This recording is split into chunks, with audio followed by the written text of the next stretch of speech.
మూత్రపిండాల మార్పిడికి గాను తనకు అఖిల భారత వైద్య విజ్ఞాన సంస్థ ఎయిమ్స్ లో వైద్య పరీక్షలు జరుగుతున్నట్లు విదేశీ వ్యవహారాల మంత్రి సుష్మితా స్వరాజ్ బుధవారం తెలిపారు.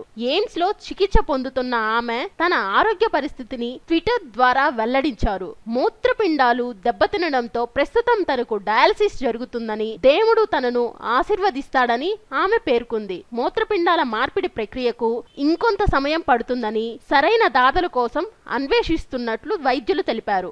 ఆమెను బుధవారం ఇంటికి వెళ్లడానికి అనుమతించారని, అయితే గురువారం తిరిగి ఆసుపత్రికి రావలసి ఉంటుందని వైద్య వర్గాలు తెలిపారు.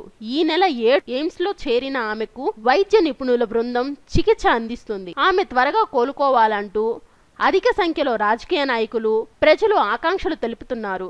కొందరు మూత్రపిండాలు ఇచ్చేందుకు దాతలు కూడా ముందుకొస్తున్నారు. ఆమె తన వాస్తవ ఆరోగ్య పరిస్థితిని తెలపడాన్ని చాలా మంది అభినందిస్తున్నారు. మన దేశ విదేశీ వ్యవహారాల మంత్రి సుష్మితా స్వరాజ్ త్వరగా కోలుకోవాలని మనందరము ఆ దేవుణ్ణి ప్రార్థిద్దాం. మీకు ఈ వీడియో నచ్చినట్లయితే please like this video and share this video friends. Don't forget to subscribe. Thank you.